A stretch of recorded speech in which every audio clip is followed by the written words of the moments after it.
Hello everyone. Today we'll be checking out the Vapid Riata, which is no longer available on in-game websites, meaning that you can only purchase it through the Ellis Car Meet or Simeon's Garage. But with that said, the customization here is exquisite.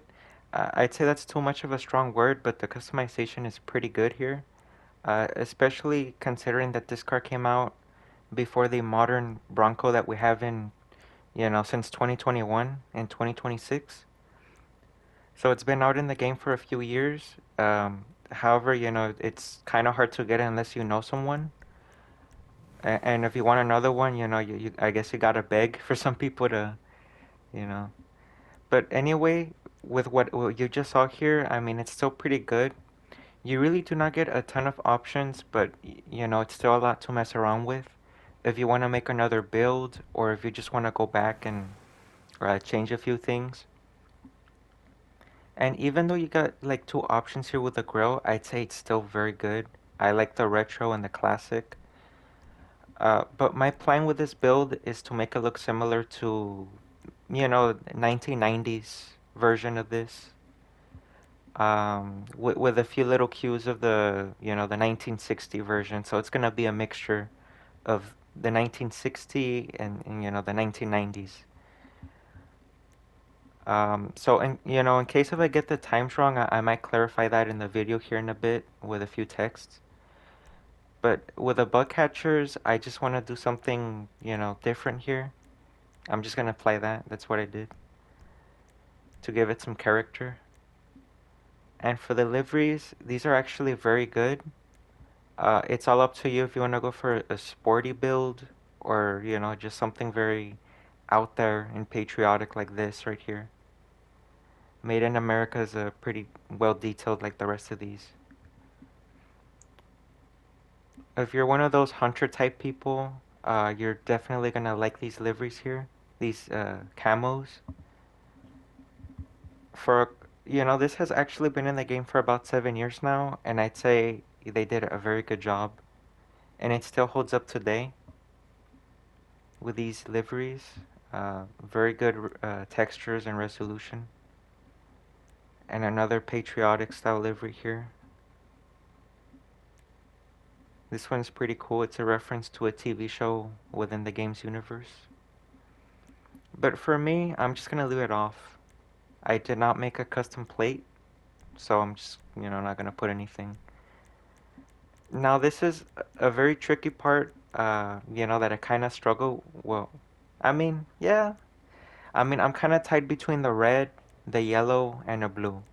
Um, like a lighter baby blue color or light blue you know, or just a darker blue or an ultra blue. I also want to kind of give you a bit more ideas of what you want to do with your build in case if you want to get this car before you get it. So I might as well just show you some of the paint colors and it even looks good in some of the browns.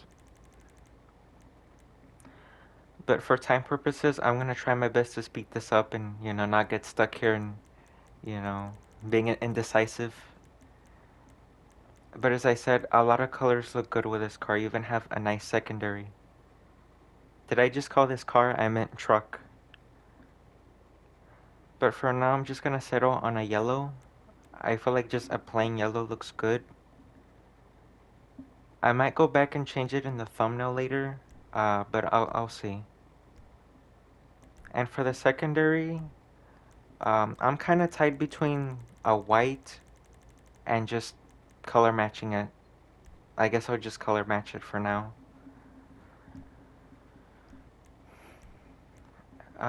For the roofs here, you do have a bed cap, which is pretty cool, or a cover. You also get these bars. In my opinion, for the customization, these bars are to be expected. I mean, they fit this truck very well. So it really doesn't matter which one you go with, they all just work.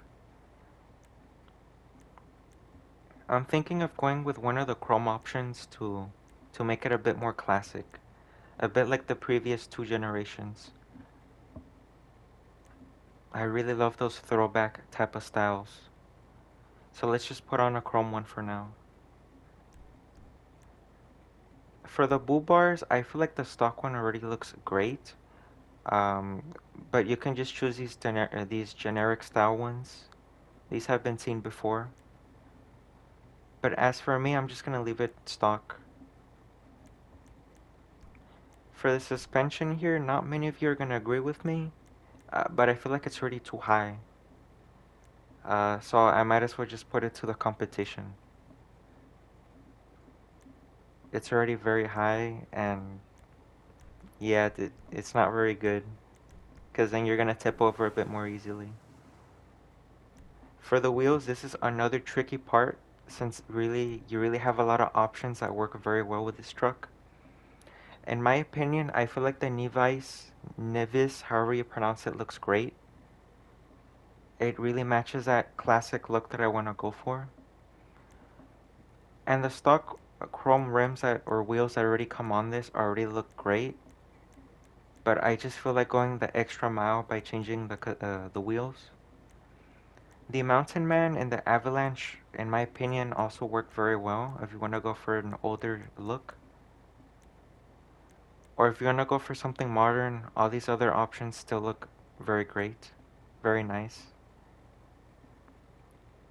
So it's really up to you if you want to do a classic style, modernize it more, or just do something very outlandish. It's all up to you.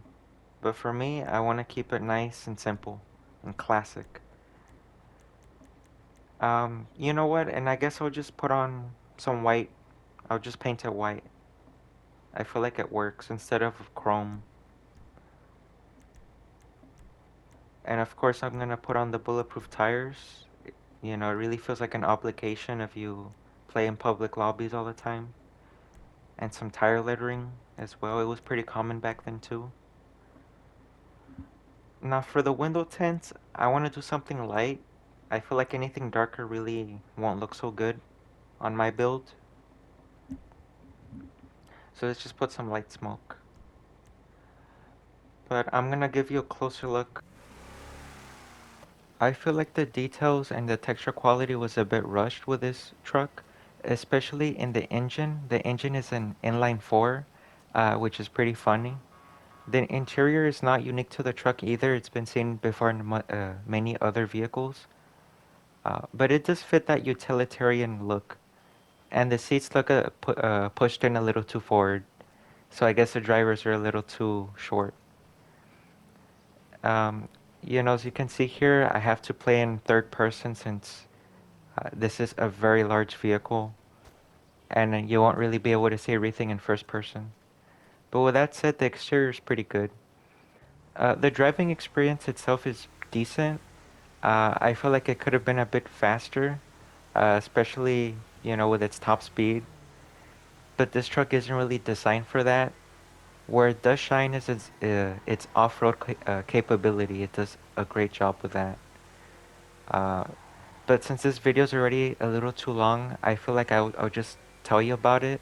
It does handle very well, on the streets, in off-road trails, on mountains, hills, wherever you go. Uh, but please keep in mind the top heaviness. It does roll over, pretty much like any off-road vehicle except the Camacho. But this is still a very great option if you want something different, something new, uh, to you, or something to revisit if you haven't driven this in a while. But with that said, I appreciate you for sticking with me this long. And as always, thanks for watching.